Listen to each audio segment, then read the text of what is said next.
হন না। এই জন্য প্রত্যেকটা মানুষের নাভির মধ্যে মাটি আছে, হোক মুসলমান হোক অমুসলমান, বিশ্বাসী অবিশ্বাসী যারাই হোক না কেন, প্রত্যেকটা মানুষকে তৈরি করার সময় ওই জায়গা থেকে 1 চিমটি মাটি এনে তার নাভিটা গঠন করা হয়েছে, যেই জায়গাতে তার মৃত্যুর পরে কবর দেওয়া হবে, দাফন করা হবে। আপনাদের প্রশ্ন হতে পারে, যেই সমস্ত হিন্দুরা আগুন দিয়া জ্বালায়া পোড়ায়া শেষ করে দেয়, এদেরকে তো হুজুর কবরই দেয় না, তা আপনার এই কথার কি অর্থ? কবর দেয় না, আগুন ফুলিলা তৈলে গেল কো? এটারও জবাব দিয়েছেন, আগুন দিয়ে পোড়াইল, যেহেতু নাভিটা মধ্যে মাটি আল্লাহ দেওয়ার জন্য অর্ডার দিয়েছেন, সমস্ত শরীর পুড়লেও নাভিটা আগুনে পুড়ে না। নাভি সহ আর শালি সহ নিয়ে যেখানে রাখে ইদিন থেকে হেরে বানিয়েছে। কোন মানুষ যদি নদীটা বসায় দেওয়া হয়, সমস্ত শরীর পচবে কিন্তু নাভি পচবে না। সমস্ত শরীর পচে গেলে নাভিটা যেই মাটির সাথে মিশে যাবে, বুঝতে হবে ওই জায়গার মাটির থেকে ফেরেশতা 1 কাবলা মাটি এনেছিল। যদি তার বাগে খেয়ে ফেলে সমস্ত শরীর হজম হবে, নাভি হজম হবে না, নাভিটা পায়খানার সাথে বের হয়ে আসবে। এই জন্য আল্লাহ নবী বিশ্ব নবী রাহমাতুল লিল আলামিন বলেন, ওই হাদিস এনেছেন তাফসীরে মাযহারির মধ্যে, যে আমি আবু বকর ওমর এই 3 জনকে আল্লাহ এক জায়গা থেকে সৃষ্টি করেছেন। এই জন্য আল্লাহ নবী বিশ্ব নবী রাহমাতুল লিল আলামিন যেই জায়গায় শুয়ে আছেন, ওই জায়গাটা জান্নাতের টুকরা। তাই আবু বকর সিদ্দিক রাদিয়াল্লাহু আনহু ইন্তেকালের পরে ওনাকে ইন্তেকালের আগে জিজ্ঞাসা করা হইল, যেহেতু বুখারী শরীফের মধ্যে আসছে, কাফনের কাপড় দিয়ে বললেন, ও আয়েশা, আমি পৃথিবী থেকে বিদায় হয়ে গেলে আমি আবু বকরকে এই যে কাপড়গুলো দিলাম কাফন দিও। আম্মা জান আয়েশা সিদ্দিকা রাদিয়াল্লাহু আনহা বলেন, ওগো আব্বাজান, 3টা কাফনের কাপড় দিয়েছেন, এর মধ্যে 2টা পুরাতন, একটা নতুন। কেন গো? 3টা নতুন কাপড় দেওয়ার মতো তৌফিক কি আমাদের নাই? আপনি 3টা পুরাতনের কাফনের মধ্যে 2টা পুরাতন কাপড়, একটা নতুন দিলেন কেন? হযরত আবু বকর সিদ্দিক রাদিয়াল্লাহু আনহু বলেন, মা, 3টা নতুন কাপড় দেওয়ার মতো তৌফিক তোমাদের আছে, এই বিশ্বাসও আমারও আছে, কিন্তু জানোনি কেন দিয়েছি 2টা পুরাতন একটা নতুন? মাগো, আমি 2টা বছর রাষ্ট্র চালাইলাম, দেশের জনগণকে জামা কাপড় দেওয়া এটা আমার দায়িত্ব ছিল। কবরে যাওয়ার পরে আমাকে যদি জিজ্ঞাসা করা হয়, আবু বকর, তুমি কি দেশের জনগণকে নতুন জামা কাপড় পরিয়ে এসেছো? আমি তখন আল্লাহর কাছে বলবো, খোদা সকলকে নতুন জামা কাপড় পরাইতে পারি নাই বলে আমি 2টা পুরাতন কাপড় নিয়ে হাজির হয়েছি। হযরত আবু বকর সিদ্দিক রাদিয়াল্লাহু আনহু বললেন, আব্বাজান, আমরা জানতে চাই আপনাকে কোথায় দাফন করব? আবু বকর সিদ্দিক রাদিয়াল্লাহু আনহু বলেন, ওগো মা, আমার নতুন করে বলার দরকার নাই, আমার ইন্তেকালের পরে তোমরা গোসল দিবে, কাফন পরাবে, জানাজার নামাজ পড়ে বিশ্ব নবীর রওজার পাশে নিয়ে সালাম দিয়ে জিজ্ঞাসা করবে। আল্লাহর নবী যদি জবাব দেয় তাহলে নবীর পাশে শোয়াবে, আর না হয় দূরে শোয়াইয়া দিও। এবং সাহাবীরা, ও আলী, তোমরা শুনে রাখো, আল্লাহর নবী বিশ্বনবী রাহমাতুল লিল আলামিনের কাছে গিয়া যদি সালাম দাও আর জবাব দেয়, কারণ আল্লাহর নবী বিশ্বনবী রাহমাতুল লিল আলামিন রওজা শরীফে জিন্দা আছেন। কি আছেন যেরকম? আর কি যেরকম? এর মধ্যে কোনো সন্দেহ? বুখারী শরীফে উল্লেখ করা হয়েছে, বুখারী শরীফের একটি অধ্যায় আছে, এই অধ্যায়ের নাম হলো বাবু হায়াতিন নবী সাল্লাল্লাহু আলাইহি ওয়াসাল্লাম। এর মধ্যে ইমাম বুখারী হাদিস এনেছেন, ওয়া হুয়া ফি কবরিহি হাইয়ুন, আল্লাহর নবী রওজা শরীফে জিন্দা আছেন। নবীজি বলেন, আমার রওজার পাশে সালাম দিলে আমি রাসূল নিজ কানে তার সালাম শুনি। ও সাহাবীরা শোনো, আমি আবু বকর সিদ্দিক রাদিয়াল্লাহু আনহুর লাশটা নিয়া কবরের পাশে গিয়া যখন বিশ্ব নবীকে সালাম দিবে, নবী যদি জবাব দেয় তাহলে মনে করবে আল্লাহর রাসূল আমার প্রতি খুশি আছেন। আর যদি কোনো জবাব না দেয় তাহলে মনে করবে আল্লাহর নবী বিশ্ব নবী রাহমাতুল লিল আলামিন 2 বছরের আমার শাসনের কার্যকলাপে রাসূল নারাজ হয়ে গেছেন। আল্লাহর রাসূলের পাশে শুয়াইও না, অন্য কোন জায়গায় আমারে শুয়াইয়া দিও। রাসূল নারাজ থাকা অবস্থায় আমি আবু বকরকে রাসূলের পাশে শুয়াইও না।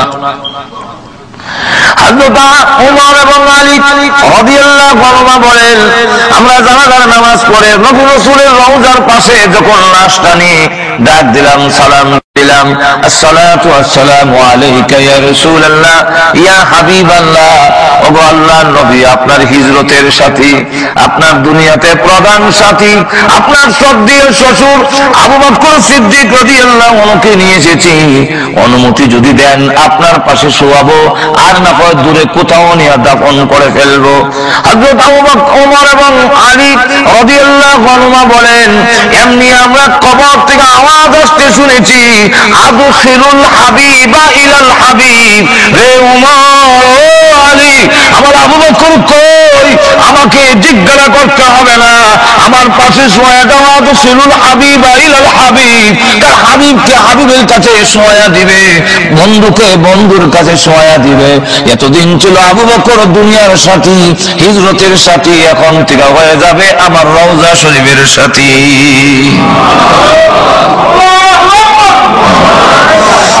আমার লক্ষ্য করে দেখুন, শুধু তা না, আবু বকর সিদ্দিক রাদিয়াল্লাহু আনহু শুয়ে পড়লেন। এই মাস আরবি মাস হিসাবে এই মাসটার নাম হলো মুহররমের মাস। কোন মাস? মুহররমের 1 তারিখে হযরত ওমর রাদিয়াল্লাহু আনহু শহীদ হয়ে যান। নামাজরত অবস্থায় তাকে শহীদ করা হয়েছিল এক অগ্নি পূজারী, যার নাম ছিল আবু লুলু। সে নামাজের মধ্যে দাঁড়িয়ে গেছেন ওমরকে শহীদ করার জন্য। আর ওমর রাদিয়াল্লাহু আনহুকে শহীদ করতে পারবেন না, যেহেতু আল্লাহ তার হেফাজতকারী, কিন্তু উনি দোয়া করেছেন, আল্লাহুম্মা ইন্নী আসআলুকা শাহাদাতান ফি সাবিলিকা ওয়া ওয়াফাতান ইলা বালাদি রাসূলিকা। আয় আল্লাহ, আমি ওমর আর দেশ চালাইতে পারি না, আমার হাড্ডি নরম হয়ে গেছে, শরীর দুর্বল হয়ে গেছে, খোদা গো, এখন তোমার রাস্তায় আমার শহীদ হওয়ার তৌফিক দান করো। একটু জোরে কর না।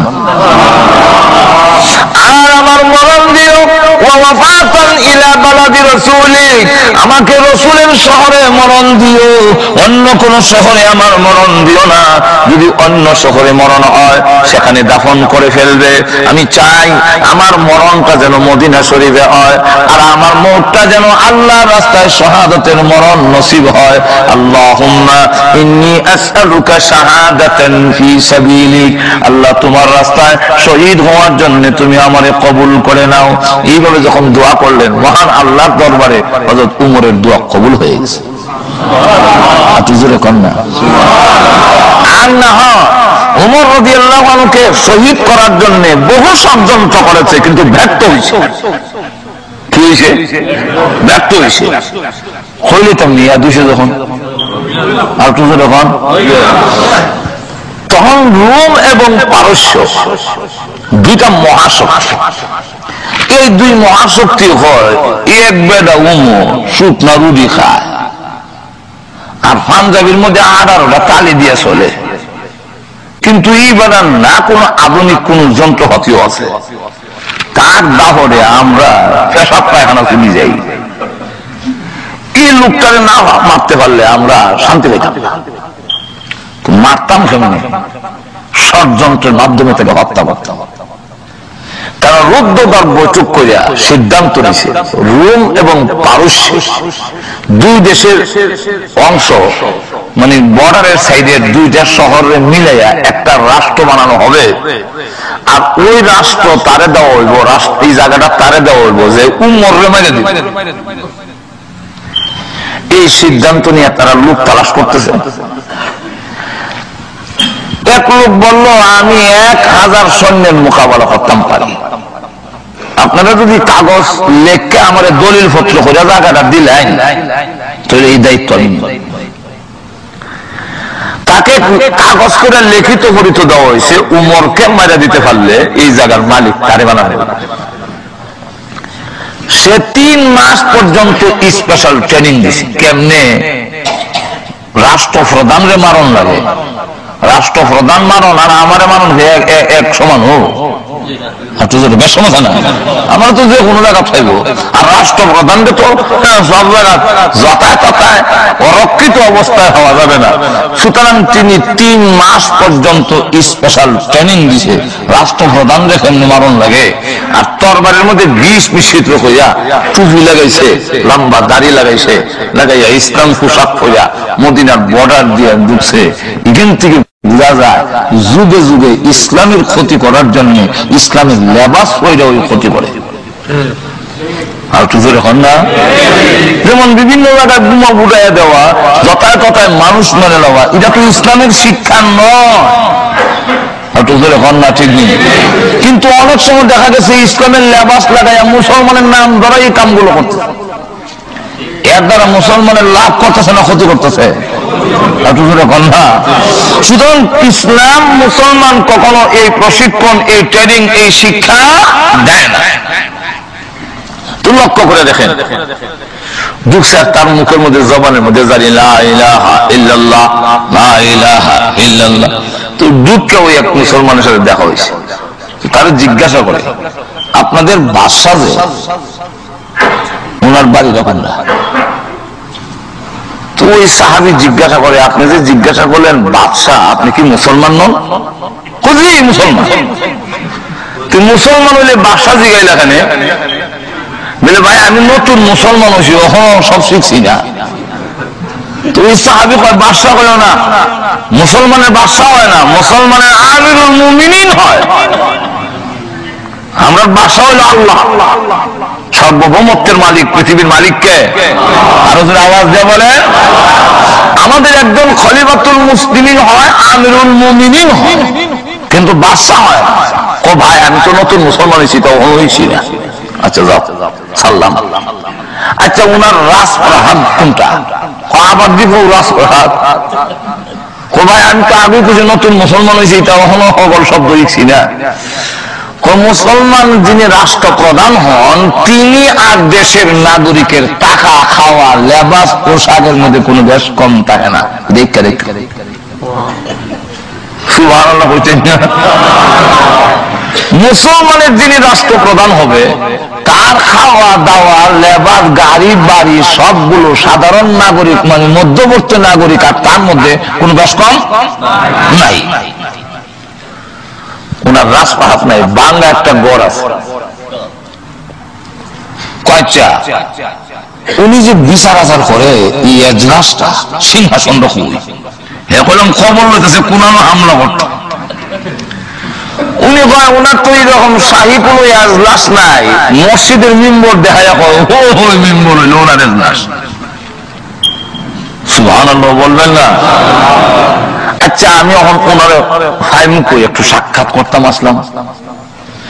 ওই সাহাবী আকাশের দিকে তাকাইয়া কয়, আমার মনে হয় পাশে একটা বাজার আছে, ওই বাজারের পাশে একটা বাগান আছে, এই বাগানের কোন একটা গাছের নিচে উনি ঘুমাইছে। আগন্তক লোকটা জিজ্ঞাসা করে, আপনি আসমানও ছায়া হইলা কেন? এই জন্য লেখা আছে না, কোন লেখা নাই, আমরা তো ওই যুগে তো বই নাই। তো ওমর রাদিয়াল্লাহু আনহু তিনি রাত্রে ঘুমান না, শুধু দিনের বেলা 1 ঘন্টা ঘুমায়, তাও নবীর সুন্নত হিসাবে। নবী দিনের বেলা যেই টাইমে ঘুমাইতেন উনি ওই টাইমে ঘুমায়। সুতরাং ওনাকে যদি পাইতে হয়, আমি আসমানের দিকে চাইলাম, সেখানে গড়ি যেহেতু নাই, সূর্যের দিকে ছায়া দেখলাম, সূর্যটা কই আছে। তাকায় দেখি যেই টাইমে উমর ঘুমায় এই টাইম হয়ে গেছি। কতক্ষণ আগে আমি ওনার বাজারও দেখেছি, আইবার সময় উনি দুধের মার্কেটে দুধ পরীক্ষা করতেছে, দুধের মধ্যে পানি দিছে কিনা। আমরা সমাজে দেখলেন না দুধের মধ্যে পানি দেওয়া যাবে আর ওখানে আসেনি গুড়াইয়া মারে মানে একবারে দেখা যায় ড্রামের মধ্যে পানি তুইছে আগে দুধ ডালে জিজ্ঞাসা করলো ইতা করো ওখানে আমি তো হিসাবের কাছে মরি দিছি ভর্তিকা হুজুর আমার কাছে দেখ তুই তো দুধের ব্যবসা করো দুধের মধ্যে বললাম পানি দিস না হুজুরের কথা মানি দুধের মধ্যে আর পানি দেয় না এখন পানির মধ্যে দুধ দেয় দুধের মধ্যে পানি দেওয়া আর পানির মধ্যে দুধ দেওয়ার মধ্যে বেশ কম কতটুকু খাম তো একটাও এখন ঠিক কিনা আমরা দেশে একবেলা করছি গীতা চৈত্র মাসও আমরা এখানে খুব একটা অভাব থাকে কথা বুঝেন না তো এখন সংসার কেমনে চালাইতো এর আর কোনো বুদ্ধি নাই শেষে বউর সাথে রাগ দেখাইয়া আন্দি বাতিল ভাঙ্গিয়া তুমি তোমার বাপের বাড়ি যাও আমার বাড়ির জায়গা নাই আর বাচ্চারার কাছে গিয়া তোরা নানার বাড়ি যা আর আমি আমার শ্বশুর বাড়ি যাই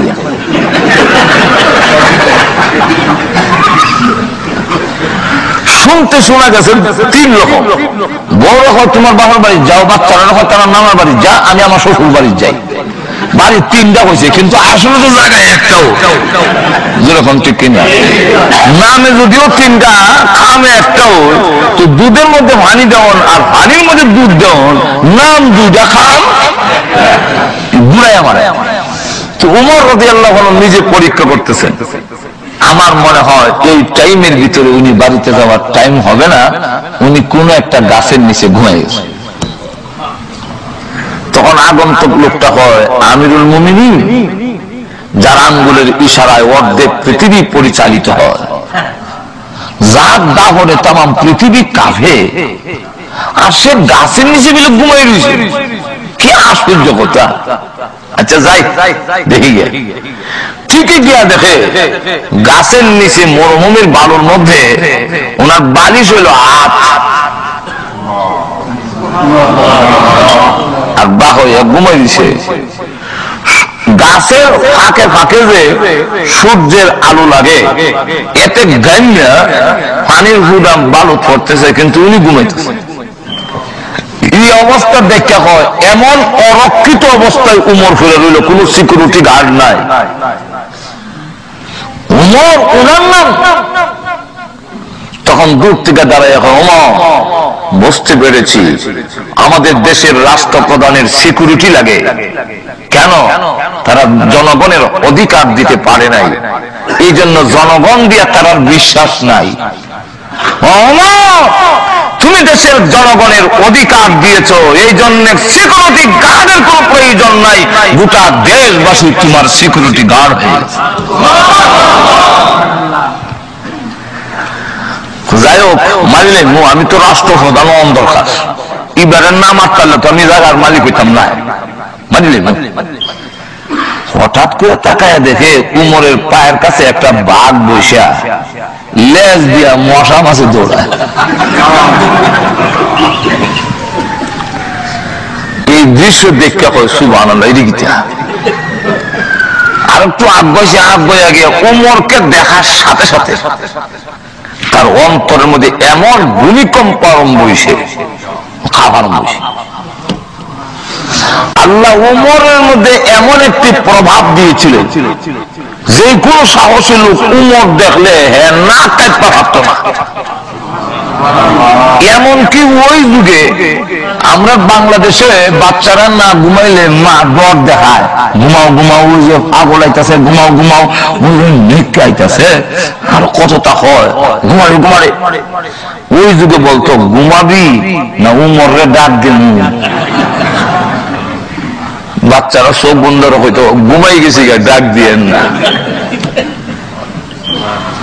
আমরা বাংলাদেশে বাচ্চারা রাত্রে ঘুম থেকে উঠাইয়া মা নিয়ে বাইরে পেশাব করে আনে এই দৃশ্য আপনারা জানা আছে কি আর তো এরকম জানা আছে তো আমি বাড়ি নিলে পেশাব করতে চায় না খালি মূর্ছা লয় হেল্প করে না এর কারণ বিছনা তত নরম বিছনা ঘুমাইয়া ঘুমাইয়া পেশাব করো কত আরাম তুই সময় তাড়াতাড়ি হেসাব কর নাহলে হাগলে গেছে কুত্তাইতেছে শিয়ালাইতেছে বাঘ আইতেছে এটা হয় ওই যুগে বলতো হেসাব করবি না ওমরে ডাক দিমু এমনি করে আর ডাক দিয়ে না হেসাব করে দিছি তো এমন প্রভাব আল্লাহ উমরকে দিয়েছিলেন। এখন উমরের দেখার সাথে সাথে তার সমস্ত শরীরের মধ্যে কম্পন আরম্ভ হয়েছে। এক কদম আগুয়া আর আরেক কদম ডরে খোল্লামে হিসের দিকে যায়। এরকম করতে করতে তার 1 ঘন্টা শেষ হয়ে গেছে। আর ওমর রাদিয়াল্লাহু আনহু 1 ঘন্টা ঘুমান। কয় ঘন্টা? আল্লাহ। যদি কোন মানুষ একটা তদবির হইয়া দেওয়া যায়, আল্লাহর রাসূল বলেন, ওমর তুমি এমন এক ব্যক্তি যাকে দেখলে মিস্টার ইবলিসও ভয় করে। তুমি যে রাস্তা দিয়া যাও শয়তানি রাস্তা দিয়া যায় না। এর লাগে একটা তদবির হইয়া দিয়া যায়, যারা ভয়াবহ স্বপন দেখে, খারাপ স্বপন দেখে, আঙ্গুল দিয়া আইন মিম রা লেখা এরপরে রাদিয়াল্লাহু আনহু লেখা থইবেন। তাহলে উমর তো কত উমরই আছে সুযোগ এখন না, কিন্তু লিখবেন আইন মিম রেখা এরপরে রা দোয়া লেখা থইয়া বুঝা যাইতো এটা উমর রাদিয়াল্লাহু আনহু। আমরা দেশের উমর আলী না, কিতাবে লেখছেন যদি কেউ উমর রাদিয়াল্লাহু আনহু নামটা বুকের মধ্যে লেখা ঘুমায় আর খারাপ স্বপ্ন দেখতো না, শয়তানের কাছে আয় না। আর তো জোরে বলল সুবহানাল্লাহ। তো খলিফাতুল মুসলিমিন হযরত ওমর রাদিয়াল্লাহু আনহু 1 ঘন্টা ঘুমান, ওনার ঘুম ভাঙি গেছে। ঘুম ভাঙছে পরে চোখের মধ্যে ঘুম থেকে উঠতে এইভাবে একটা মদ দেওয়ান সুন্নত দিলে ঘুমের যে একটা চোখের ছাড়ে না 5টার সময় যাইতাম, ঘুমাইছে 1টার সময়, এখন কেমনে গিয়ে ডিউটি যাইতাম জানে না, ঘুমটা খালি যাই। উনি যেই মাত্র চোখ খুললে চাইছে অতক্ষণ তো উবাইয়া খারা খাপছি করে গেছি। খলিফাতুল মুসলিমিন ওমর রাদিয়াল্লাহু আনহু দৌড়ে গিয়ে তাকে উঠাইলেন, উঠাই বলে, রে পথিক চিনি না তোমাকে, বলো দেখি তোমার পেটে কোনো খিদা আসেনি? যদি খিদা থাকে আমার কাছে বলো, আমি বললাম আমি এই দেশের রাখাল, তোমার খাবারের ব্যবস্থা আমি করব। লোকটা পারস্য ভাষায় ফার্সি ভাষায় কথা বলে। খলিফাতুল মুসলিমিন ওমর রাদিয়াল্লাহু আনহু তার ভাষা বুঝেন না, খলিফাতুল মুসলিমিন ওমর রাদিয়াল্লাহু আনহু তার কথা বুঝেন না। তখন ওমর রাদিয়াল্লাহু আনহু আবার জিজ্ঞাসা করেন, রে পথিক তোর কোনো বিমার আছে কি? কোনো অসুবিধা যদি থাকে আমার কাছে বলো, আমি তোমার ব্যবস্থা করে দিব, আমি তোমার চিকিৎসার ব্যবস্থা করব। লোকটা ফার্সি ভাষায় কথা বলেন, উনি বুঝেন না। তখন কাগজ বের করে দেখালেন, কিন্তু তিনি কাগজও বুঝতেছেন না এটা কিসের কাগজ। তখন তরবারির উল্টা পিঠ দিয়ে এমনি দেখায়, ওমর তোমাকে হত্যা করার জন্য আমি এসেছিলাম। আর ওমর রাদিয়াল্লাহু আনহু বলেন, তাহলে হত্যা করে গেল। এবার বুঝতে পারলেন যে তিনি হত্যা করতে পারলে এই যে কাগজ জমি সম্পত্তির মালিক হয়ে যাবে। ওমর রাদিয়াল্লাহু আনহু ডাক দিল, ও পথিক, আমি খাত্তাবের হুয়া ওমরের কোনো দাম নাই। আমি বকরির রাখাল ছিলাম, আমি উটের রাখাল ছিলাম, আমার কোনো ইজ্জত সমান ছিল না রে। আমার ইসলামে আমার সম্মান বাড়িয়েছে। এখন তুমি যদি আমাকে জবাই করে রাষ্ট্রপ্রধান হয়ে যাও, আমি উমরের একটুকু কোনো আপত্তি নাই।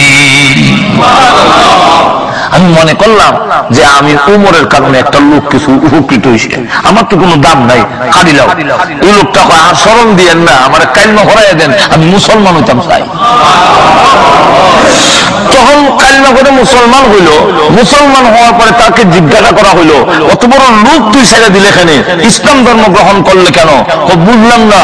লোকটার দিকে তাকানোর সাথে সাথে আমার সমস্ত শরীরে ভূমিকম্প আরম্ভ হয়েছে। আর ওমর যখন চোখ দিয়ে আমার দিকে তাকাইছে, তখন আমি তাকায়া দেখি ওমরের চোখের মধ্যে এমন ফাওয়ার, যেমন আল্লাহর কুদরতি চোখ দিয়ে আমার দিকে তাকাইছে। আল্লাহওয়ালাদের চোখের পাওয়ার অনেক দূর পর্যন্ত যায়। সবাই সিরিয়াল জায়গা লাগায় যতগুলা আছে একটু ছাড়তাম না, আমরা মনে করি না একটা সাইডে একটা যাইতেছে, সব লাইন সিরিয়াল ঠিক থাকবো। এখন লক্ষ্য করে দেখেন, বুঝাইতাম চাই উমরের আধ্যাত্মিকতার পাওয়ার কত দূরে। আল্লাহু আকবার। হযরত আলী রাদিয়াল্লাহু আনহু বলেন, আমি স্বপ্নে দেখি, একদিন ঘুমাই গেছি, স্বপ্নে দেখি মদিনার মসজিদের মিম্বরে বসে রাসূল বয়ান করতেছেন, আর আমরা বয়ান শুনতেছি। এই মুহূর্তে একজন লোক আইছে, একজন মহিলা আইসা বলতেছে গেটের সামনে যে, কে আছেন মসজিদে, আমার খেজুর গুলো নেন, আমার পাকনা খেজুর, গাছের মধ্যে ফাঁকনা খেজুর পাকছে, নতুন গাছ আর নতুন ফল ধরছে, আমি রসুলের জন্য নিয়ে আইছি, রসুল যেন খায়, আর এই খেজুর গুলো যেন অন্যদের মধ্যে বন্টন করে দেয়। এমনি রসুল বলেন, আলী ওই মহিলার খেজুর গুলো আনো। তো হযরত আলী বলেন, আমি গিয়ে খেজুর গুলো আনলাম। বাস্তবে না স্বপ্নে? স্বপ্নে। তাই না রসুলের কাছে রাখলাম, রসুল একটা খেজুর উঠাইয়া আমার হাতে দিলেন, আমি মুখে দিয়া দেখি গাছ ফাঁকনা খেজুর, তো খুব মজা, খুব মিষ্টি। মনে মনে চাইছিল আরেকটা যদি রসুল আমারে দিতেন, কিন্তু রসুলের কাছে কেমনে কইতাম আরেকটা দিন, এটা তো হাত মাথাইতাম পারি না। মনে মনে রইল আকাঙ্ক্ষা, ঘুম ভেঙে গেল। মসজিদে গেলাম, গিয়া দেখি হযরত উমর মিম্বরে বইয়া ওয়াজ করতেছে, আমিও এক সাইডে বসলাম ওয়াজ শোনার জন্য। এমনি দেখি একজন মহিলা দরজার সামনে এসে বলতেছে, কে আছেন, আমার গাছ পাকনা, প্রথম গাছের খেজুর পাকছে, আমি নিয়ে আসছি, আমিরুল মুমিনিন উমরকে দেন, উনি যেন নিজেও খায়, সাথীদের মধ্যে বন্টন করে দেয়। এমনি হযরত আলী রাদিয়াল্লাহু আনহু বলেন, উমর আমাকে লক্ষ্য করে বলেন, আলী খেজুরটি আনো। হযরত উমর আলী রাদিয়াল্লাহু আনহু বলেন, আমি খেজুর আনিয়া আমিরুল মুমিনিন উমরের সামনে রাখলাম। তখন তিনি একটা খেজুর উঠাইয়া সর্বপ্রথম আমার হাতে দিলেন। আমি মুখের মধ্যে দেখি গাছ পাকনা, বড় মজা। এমনি কইলাম আরেকটা লইলাই। বললাম, উমর আরেকটা দিলে ভালো হয়, যেহেতু বড় গাছ পাকনা। এমনি উমর ডাক দেয়া কয়, ও আলী, রসুল তোমার কয়টা দিছেন? একটা দিছে। আল্লাহ রসুল যদি একটা দেয়া থাকে, আল্লাহর কসম আমি উমর তোমাকে দুইটা দেওয়ার অধিকার আমার নাই। যেই মাত্র কথা বললেন, হযরত আলী চোখুল রাইয়া কয়, স্বপ্নে কি তারা হইছে না হইছে তাই কইতে পারে কেমনে? জিজ্ঞাসা করে, আপনি কি গায়েব জানেন? আপনি কি গায়েব জানেন? তখন তিনি বলেন, গায়েব জানি না, কিন্তু আল্লাহ ওয়ালারা অনেক দূর দেহে।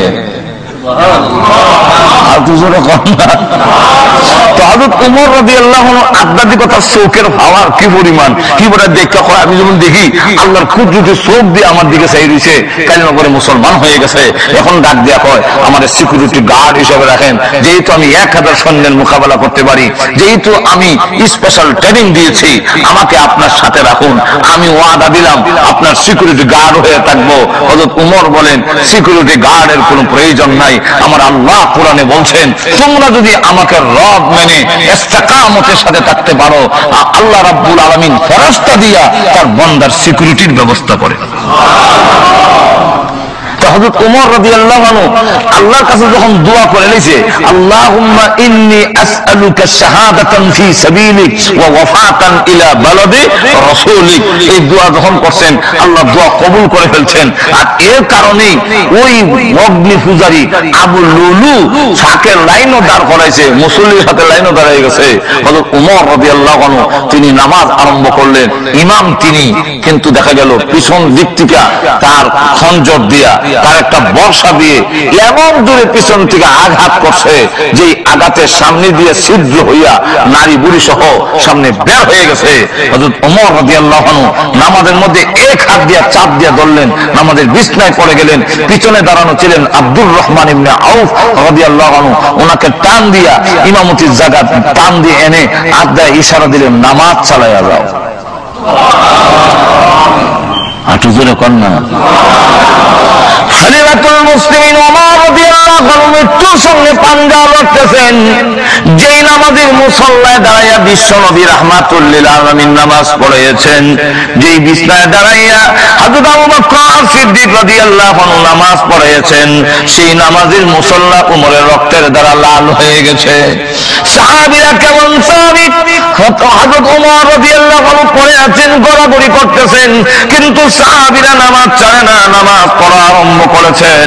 নামাজ কমপ্লিট করে তখন তাকে ধরলো, গ্রেফতার করলো।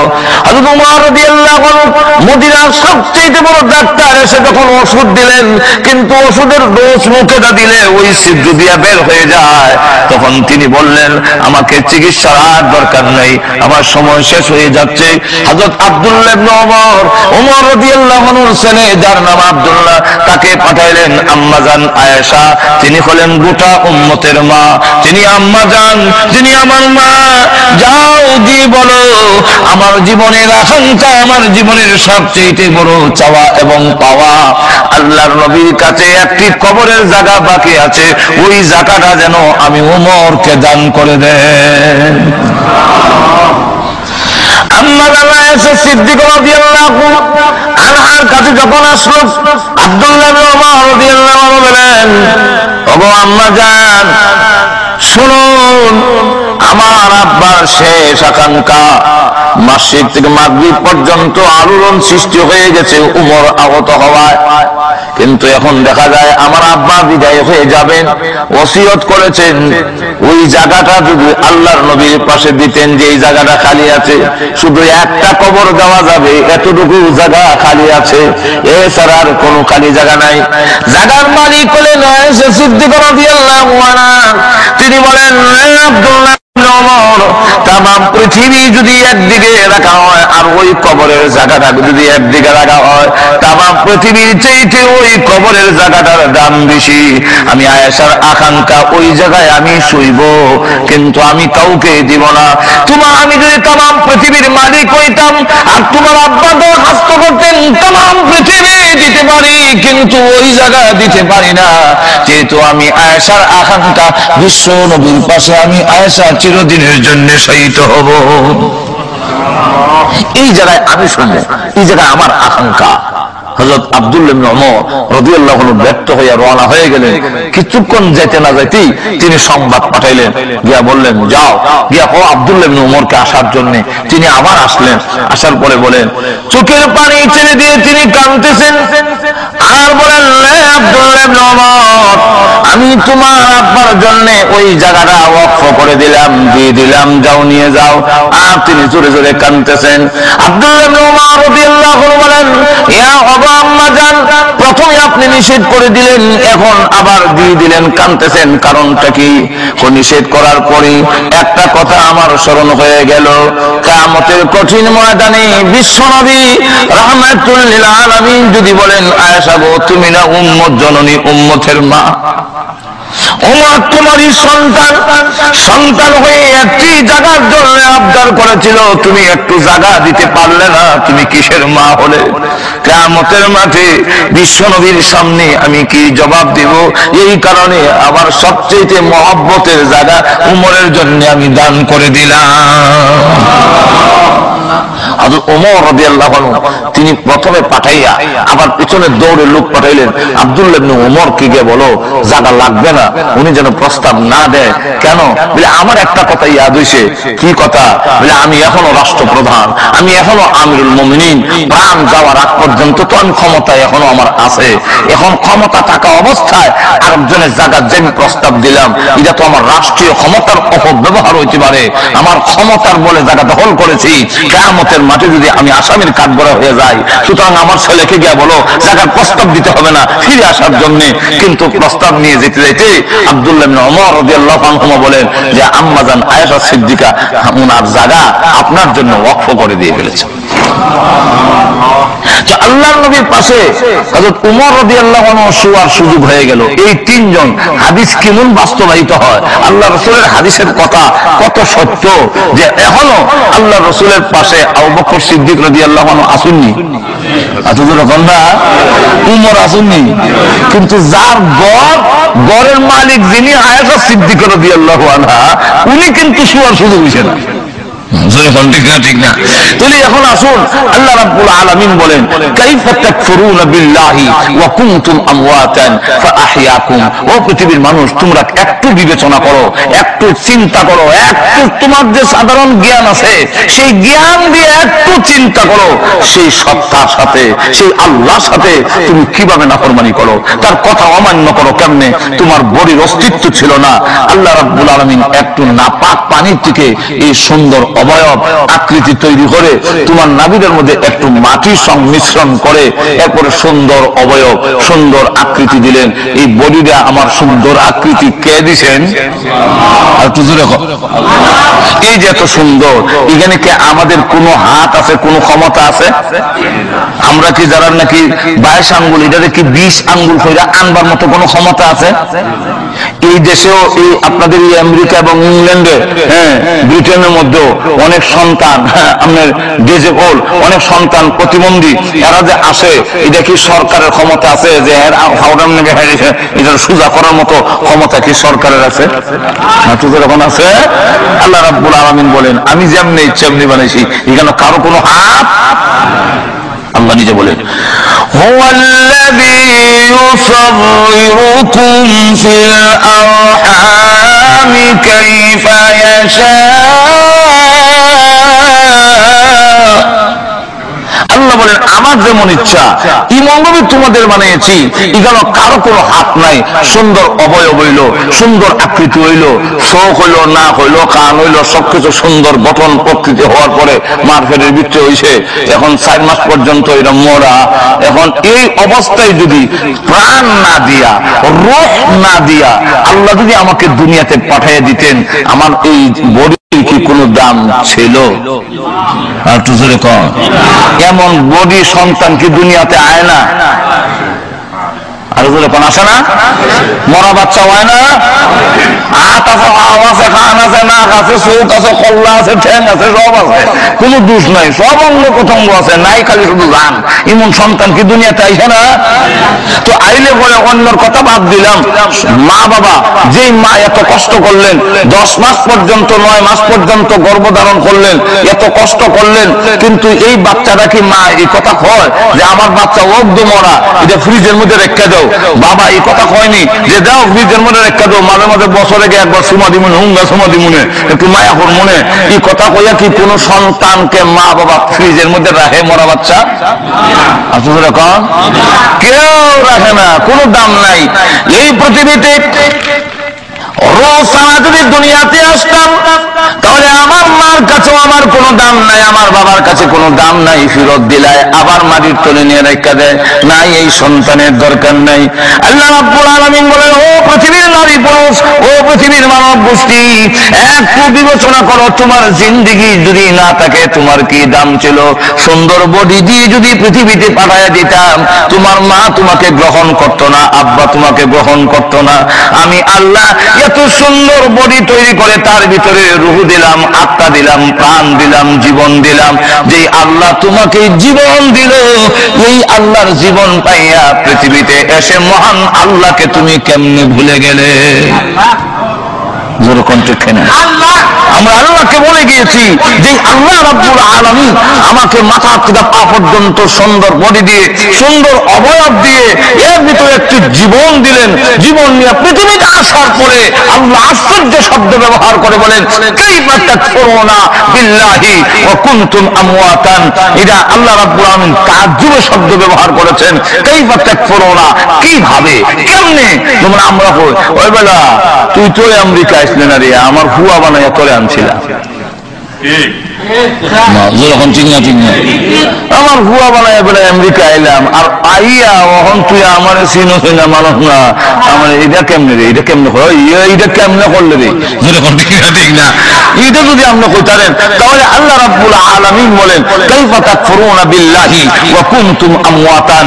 আল্লাহ রাব্বুল আলামিন বলেন কেমনে তুমি এমন জঘন্য অপরাধ করলে তোর তো কোনো এই বডি ছিল, বডির ভিতরে আমি আল্লাহ যদি প্রাণ না দিতাম, জীবন যদি তোরে না দিতাম, তুই পৃথিবী গিয়া কালু মাথার দেখার নসিব হইতো না, পৃথিবীতে গিয়া মা বাপ আত্মীয় স্বজন কেউ পাইত না, তোমাকে ফেরত দিয়ে দিত।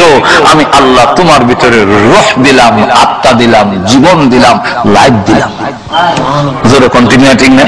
বা আহিয়াকুম, লাইফটা আমার এমন ভাবে দিলাম, অসুবিধা হইতাছে? তাহলে লক্ষ্য করে দেখেন,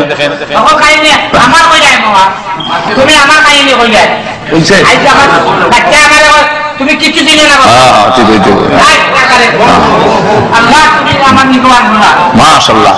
এখন লক্ষ্য করে দেখেন, আচ্ছা দেখেন চোখ খুললা নিতে পারবো নি? আচ্ছা একটু লক্ষ্য করে দেখেন না, মারতেন না। মানুষের অনেক সময় বিষের দুধ থাকলে সে জজবা বিষে আয়, নজর এখন ঠিক কিনা? এটা আপনি আরো জনের দুঃখ সময় হাসতা না, নজর এখন ঠিক কিনা? এবার তো দুঃখ পাইয়া হইতাছে, আপনি যদি আবার এমন দুঃখ পাইন তখন বুঝবা এখন লক্ষ্য করে দেখেন, আমার চোখ খুললে নেওয়ানোর সম্ভাবনা একজনে যদি দেখাইতে সুর দেখাইতে দুইটা আমার চোখ খুললে নিয়ে গিয়ে নিতে পারবো নি? চোখ খুললে নিত না। আমরা এইটা আশ্চর্য কথা কইলা, চোখ খুললে নিত দেখাইতে করলে খুললে লই যাবো ন্যায় নাই। আচ্ছা আমার ভিতরের কিডনি পর্যন্ত খুললে লইয়া লাগে যখন, ঠিক না? আল্লাহ রাব্বুল আলামিন রূহটাকে এমন ভাবে ভিতরে দিয়ে দিলেন, নাইলে হাইজেক কইয়া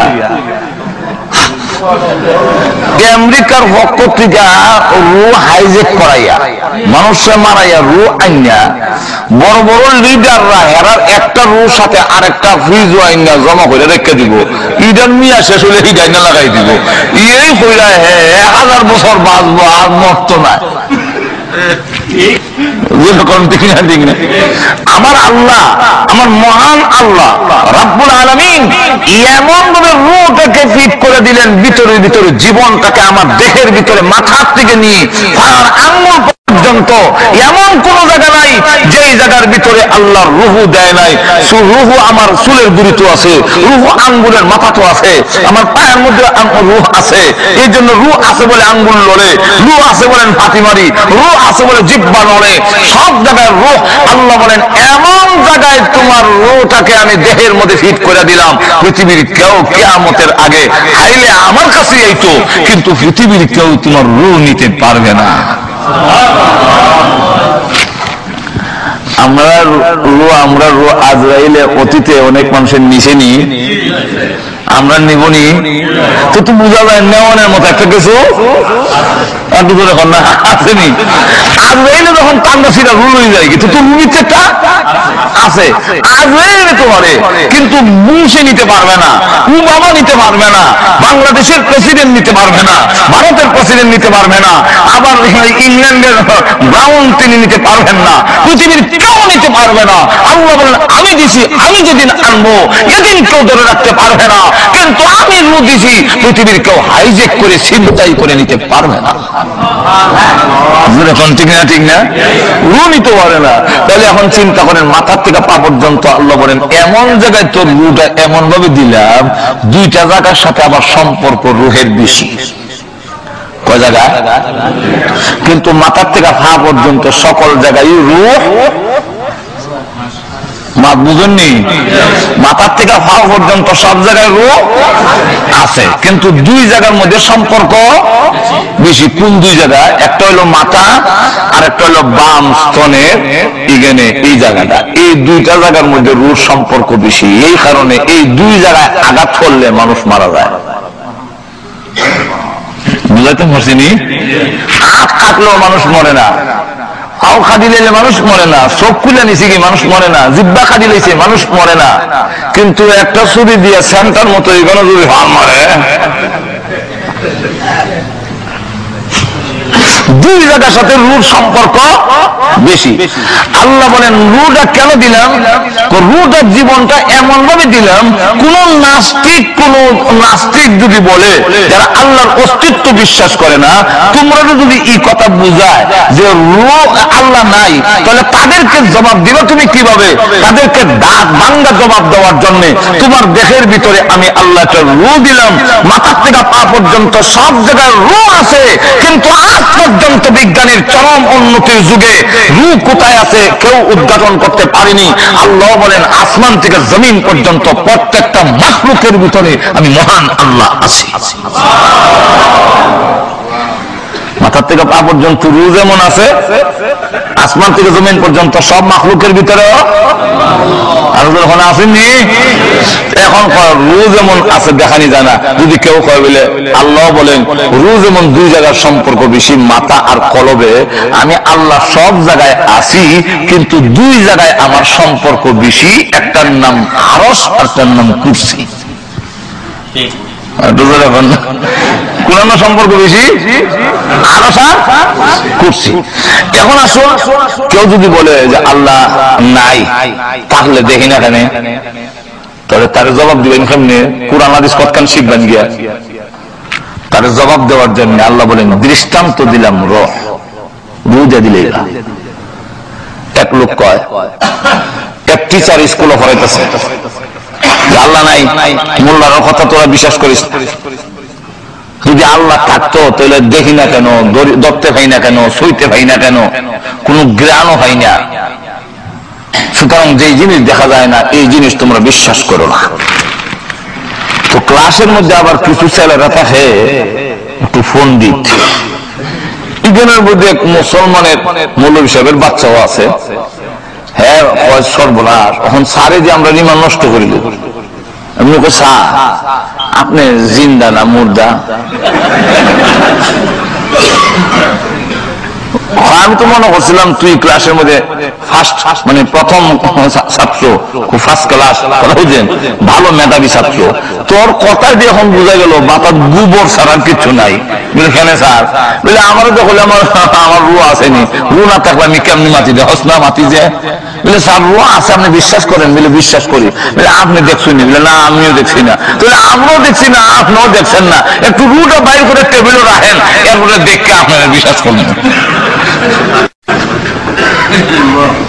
তখন টিচার কয় না, রুহ দেখানো যায় না, রুহ এমনি বিশ্বাস করতে হয়, রুহ আছে, জান আছে বিশ্বাস করতে হয়। বলে কেমনে? বলে হাত যে লড়ি দেখাস না, আমার চোখ যে ফাতিমারি দেখাস না, যেদিন থাকবে না একদম ফাতি মারবো না, হাত মরবে না, পা মরবে না, তখন বলবে রুহ আমার নাই, আমি মুগ্ধ হয়ে গেছি।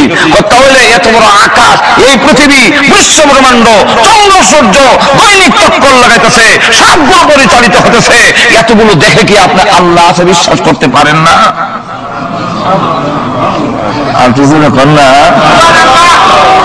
এরপরে আবার আমরা নবীরা তো আল্লাহ, আমাদের নবী তো আল্লাহ দেখেই কইছেন আল্লাহ যেরকম, ঠিক কিনা? 1 লক্ষ বা 2,24,000 পয়গম্বর আল্লাহ আছেন যে কইছেনি। এখন নবীরা জীবনে কোনোদিন মিথ্যা কথা বলছে? এতগুলো নবীর কথাই কি আমরা বিশ্বাস করতাম পারি না আল্লাহ আছে? এখন না, একবার ঢাকার বিশ্ববিদ্যালয়ে পড়ায়, ওই সবক হয়ে যায়, প্রিন্সিপাল যে উনি আবার আল্লাহর অস্তিত্ব বিশ্বাস করেন, উনি শুনে নিয়েছেন, শূন্য প্রফেসরের ডেকে নিয়েছেন। আমাদের বিশ্ববিদ্যালয়ের ড্রেন যে সাফ করে সুজা, এই বেটা বলে আপনার বাপ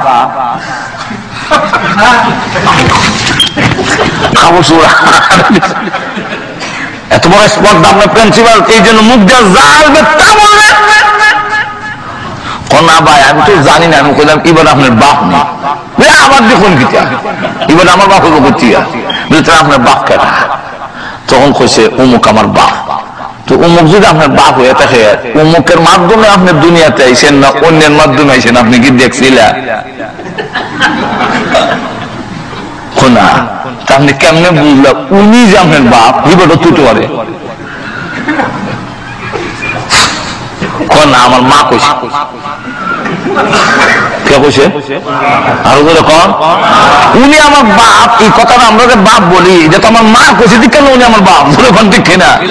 এমনি ডাক দেয়া কয় একজন মহিলার সাক্ষী কৌরে গ্রহণযোগ্য নয়, কিন্তু এক মহিলার সাক্ষীতে যদি আপনি একটা লোককে বাপ স্বীকার করতে পারেন, 1 লক্ষ বা 2 লক্ষ 24,000 পয়গম্বররা বলেছেন লা ইলাহা ইল্লাল্লাহ, আল্লাহ ছাড়া কোনো মাবুদ নাই।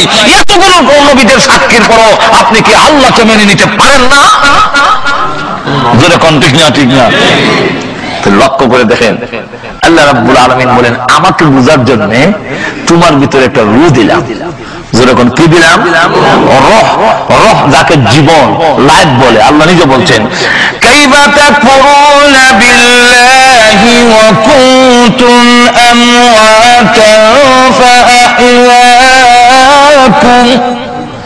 হে পৃথিবীর মানব গোষ্ঠী, কিভাবে তোমরা নাফরমানি করো, কিভাবে তোমরা কুফরি করো ওই আল্লাহর সাথে, যেই আল্লাহ তোমরা নিষ্পাপ, তোমরা নিষ্প্রাণ ছিলেন। ফাআহইয়াকুম, তোমাদের প্রাণ দিয়েছেন, জীবন দিয়েছেন। তো এবার বলুন মূল্যবান জীবন কে দিয়েছেন? আর কিছু আওয়াজ দিয়ে বলেন। যাক, বিস্তারিত এগুলো আর কোনো দরকার নাই, আর নাইলে কইতে গেলে আজকাল টাইম এগুলো শেষ হয়ে যাবে। আল্লাহ রাব্বুল আলামিন যে আছেন, এটা রূহ দিয়ে আমরা একটা অনুমান করতাম, না পারিনি, না দেখলেও বিশ্বাস করা যায় আল্লাহ। যেমন লক্ষ্য করে দেখে ইমাম আবু হানিফা রাহমাতুল্লাহ আলাইহির যুগে একদল নাস্তিক আর একদল আস্তিক। একদল হয় আল্লাহ আছেন, আরেকদল হয় আল্লাহ নাই। ইমাম আবু হানিফা রাহমাতুল্লাহ আলাইহি বলেন আছেন, কিন্তু ওরা কয় নাই। এখন নাই যে এই কথাটা বুঝাইতে গেলে, আল্লাহ আছেন এই কথাটা বুঝাইতে গেলে তো নাস্তিক যারা আল্লাহ বিশ্বাস করে না, তাকে যদি আপনি দলিল দেন কোরআনের আয়াত কইন, মানবনি? যখন মানবো আল্লাহ মানে না, তো পুরো আল্লাহর আয়াত করে কি করব? সুতরাং উনি বলেন, তারা বলল যে আল্লাহ যে আছে আপনি বলতেছেন, এটা একটা প্রমাণ বলতে হবে, প্রমাণ দিয়ে বুঝেই তুই আল্লাহ যে আছে। ইমাম আবু হানিফা রাহমাতুল্লাহ বলেন ঠিক আছে, আগামীকাল 10টার সময় বহসের টাইম, বাহাস মুনাজারা। নাস্তিকরা এই বই দিয়েছে 10টার সময়, আর নাস্তিকের পক্ষেও লোক আছে, আস্তিকের পক্ষেও লোক আছে। ইমাম আবু হানিফা রাহমাতুল্লাহি আলাইহি তিনি দেখা যায় 10টা হইছে, 11টা হইছে, 12টা হইছে, খবর নাই। এখন ওনার পক্ষে যারা আরে ইমাম আবু হানিফা যদি না পারবো তাহলে এই বহসটা ডাকলো কেন? আর হেরা তো মিছিল জ্বালাই তো সামান্য বাকি আছে, মিছিল বাড়ি জিতিল রে জিতিল, নাস্তিকরা জিতিল। এটা হয়তো 1টার সময় দেখে ইমাম আবু হানিফা আদেশ, তখন কোনো টাইম হলো 10টা, এখন বাজে 1 ঘন্টা লেট, যেরকম ঠিক না? তো এত লেট করে যে বেটা, এই বেটার সাথে আর বহস চলে না, বিনা বহস হয়ে যখন আপনি হেরে গেছেন।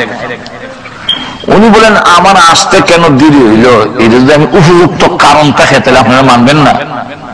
দেখি উপযুক্ত কারণ, আমি ওই যে নদীটা মাঝখানে মানে পারে এসে দাঁড়িয়ে গেছি 8টার থেকে, তাতে 10টার সময় আদে দিতাম পারে, কিন্তু কোন নৌকা ভাই না। শেষ পর্যন্ত নদীর পরে একটা ঘাট ছিল, এটা আমনে আমনে কাইটটা পড়ছে অটোমেটিক। এরপরে এই গাছ অটোমেটিক সাইজের তক্তা হয়েছে, খেয়াল করে গুনায় যায় না, অটোমেটিক হয়েছে তক্তা হয়ে গেছে। এরপরে আমনে আমনে এই তক্তাগুলো জোড়া লাগছে, লাগিয়া নৌকা হয়েছে। নৌকা হইয়া এখন আইতে গিয়া এই নৌকা হইয়া আমার কাছে কান্ডারি ছাড়া, মাঝি ছাড়া আবার নৌকাটা চললে আইসে। এরপর আমি নৌকা উঠতে বসি, এবার আইসি এই গাছ আটটা তক্তা হইয়া জোড়া লাগিয়া নৌকা হইতে হইতে 3 ঘন্টা লেট হয়েছে, এই জন্য আমি ক্ষমা প্রার্থী। নাস্তিকরা গাঞ্জা খাওয়ানোর অভ্যাস আছে কেন? এই গাঞ্জা খুবই কথা কোন কিটা মাত এখানে গাছকে আমনে আমনে কাচ্চা করে, অত গাছের জ্বর উল্লেখ করেছি, অথবা এই গাছকে নিজে নিজে সাইজের তক্তা বুঝলেন না? তো গাছ কি নিজে নিজে তক্তাগুলো জোড়া লেগে নৌকা হয়? বুঝলেন না? মেস্তুর ছাড়া কি নৌকা হয়? বুঝলেন না? এই নৌকাটা কি নির্দিষ্ট গতিতে মাঝি ছাড়া আমনে যাইবো, বাতাসের বাইলে নিলে পানির স্রোতের বাইলে যাইবো, কিন্তু নির্দিষ্ট গতিতে কি যায়? বুঝে যায় না। তো এই গান যখন কথা কেন মানবো? ইমাম আবানি কথা তো আমার হয়েছে, যদি এক মেস্তুর ছাড়া করাত দিয়া না ছিললে সাইজের তক্তা হয় না, যদি মেস্তুর ছাড়া এইগুলো জোড়া লেগে নৌকা না হয়, নৌকা বানাইতে গেলেও যদি মেস্তুরের দরকার হয়, আর এদের চালাইতে গেলে যদি কান্দারির দরকার হয়, যদি বিশ্ব ব্রহ্মাণ্ড এটা আপনার নইছে না, এর একজন মেস্তুর আছে, এগুলো এমনি চলে না, এর একজন চালক আছে, তার নামই হলো আল্লাহ। যেরকম ঠিক কিনা? আল্লাহ রাব্বুল আলামিন বলেন, কাইফা তাকফুরুনা বিল্লাহি ওয়া কুনতুম আমওয়াতান ফাআহইয়াকুম সুম্মা ইউমীতুকুম। আল্লাহ রাব্বুল আলামিন বলেন, কিভাবে নাফরমানি করো? আমি আল্লাহ তোমাদের জীবন দিয়েছি, আবার এই জীবন আমি নিয়ে আসবো। ইউমীতুকুম, তোমাদের মরণ দিব। জীবন চিরজীবন থাকবে না, এই পৃথিবীতে কেউ থাকতে পারে না, থাকবেও না, সবগুলো মৃত্যুবরণ করতে হবে। তোমারও একদিন মরণ হবে, কেউ আটকায় রাখতে পারবে না। মরণ আসেনি আমরা, আরো জোরে কন। এই মাসআলার মধ্যে কোন দ্বিমত? যখন দ্বিমত, একদিন মরতে হবে, মরণের ঘাটে তোমাদের যেতে হবে। ওই দিন তোমাকে কেউ ধরে রাখতে পারবে না, মরণ থেকে আটকা রাখতে পারবে না। যেদিন মরণ আসবে, আল্লাহ রাব্বুল আলামিন বলেন, তুমি যেখানে লুকাইতে চাও লুকাতে পারবে না। আইনামা তাকুনু ইউদরিকুমুল মাউত ওয়ালাউ কুনতুম ফি বুরুজিন মুশাইয়াদা। শক্ত গাছের ভিতরে, সন্দুকের ভিতরে তোমাকে যদি তারা আবদ্ধ করে রেখে দেওয়া হয়, সিকিউরিটি গার্ড দিয়ে যদি রাখা হয়, লক্ষ লক্ষ সোলজার যদি ভিড় করা হয়, আর সবগুলো যদি অস্ত্র নিয়ে কামান বন্দুক যা আছে কেমন অস্ত্র সব ফিট করে বসে রাখে, কিন্তু জেনে রাখো আমার মরণের হাত থেকে তোমাকে বাঁচাতে পারবে না। একটু জোরে কন্যা। ওই দিন মরণ আমাদের একদিন হবে, যেরকম ঠিক নেই। শুধু তা না, আল্লাহ রাসূল বলেন, প্রতিদিন আজরাইল দৈনিক প্রত্যেকটা মানুষের দরজায় গড়ে গড়ে ইয়াকিফু আলাল বাব খামসা মাররাত। আল্লাহ রাসূল বলেন, প্রত্যেকটা মানুষের দরজায় আজরাইল দৈনিক 5 বার হাজির হয়। আর তো জোরে বল না। আমরা এই কথা মনে করেন না যে আমরা অত নম্বরের ঘরের ভিত্তি আর সিকিউরিটির ভিত্তি কেমনি আইব, অত নম্বর চিনলেন না। আমরা তো অনেক সময় গাছ লাগিয়ে যাই, ঈদ একটা চিহ্ন দিয়ে তৈরি যায় ঘরের নম্বরটা ঠিক রাখবার লাগিয়া। আর এগুলো তালিকার মধ্যে তো সব আছে, আসেনি? আর তো ধরে হোকা। আল্লাহ রাসূল বলেন, ইয়াকিফু আলাল বাব খামসা মাররাত। প্রতিদিন মানুষের দরজায় আজরাইল গিয়ে প্রত্যেকটা মানুষকে 5 বার তার কাছে ছবি দেওয়া আছে, ওই ছবি মিলাইয়া আপনি তো যাচ্ছেন টেকুর দিকে, আপনি যাচ্ছেন দোকানের দিকে, আপনি যাচ্ছেন আমি এখন চাকরির দিকে যাই, কামো যাইতেছেন। আজরাইল বলেন, তোমার একবার দেখে লই, মাথার থেকে পা পর্যন্ত দেখে রাখ। ও পৃথিবীর মানুষেরা, জেনে রাখো, তুমি জানো তোমার মরণ আছে, তোমার ইচ্ছা মতে নয়, আমি আল্লাহর ইচ্ছা মতে। সেরকম ঠিক না? ঠিক না? এবং মরণটা কোন দিন হবে এটাও জানাই দেই নাই, লুকায় রেখে দিয়েছি। যেরকম ঠিক নেই, মরণটা আল্লাহ কয়ে দিলে সুবিধা ছিল না যে 2020 সালের জানুয়ারির 15 তারিখ তোমার মরণ, জানুয়ারি 2020 সালের জানুয়ারির 19 তারিখ সবির আলীর মরণ। এইভাবে যদি আল্লাহ দিয়া দিত তো সুবিধা আছে, বুঝলেন না? কেন মরণ আল্লাহ লুকায় রাখলেন, কেন প্রকাশ করলেন না? আল্লাহ রাব্বুল আলামিন জানায় দিয়েছেন লুকায় রাখার কারণ কয়েকটা। এর মধ্যে একটা হলো পৃথিবীর নিজাম ঠিক থাকবে না, আইন দিও, পুলিশ বাহিনী দিও, আইন শৃঙ্খলা ঠিক রাখতে পারবে না। এক প্রথম নম্বরটা হইল কেমনে? যখন আমি জানি না 2000 সালে জানুয়ারির 15 তারিখ মরণ, তো 14 তারিখ আইবার আগ পর্যন্ত আমি বেপরোয়া থাকবো। বাংলাদেশের কথা বলি, আপনাদের দেশের না। বাংলাদেশের মেইন রোডে, হাই রোডের মধ্যে গিয়ে মাঝখানে উবাই থাকবে, ইন্ডা বৃষ্টি কাঠা খাইয়া ফিসাদা গরম দিল, আমার সবাই থাকতো না। কেন আমি তো জানি জানুয়ারি 2020 সালের জানুয়ারি 15 তারিখ মন তো ওইছে না, জানুয়ারি আইছে না, সুতরাং আমার মরণ এখন হবে ইন্ডিয়া ডিস্ট্রিক্ট, তুমি উপরে যাবে।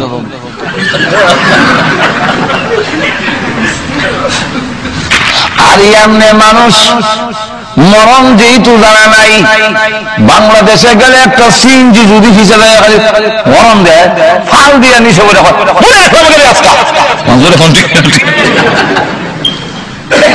এমনি দেখবেন আমরা দেশে একজন আরেকজনের মারবার লেগে যায়, আটকাইলে যে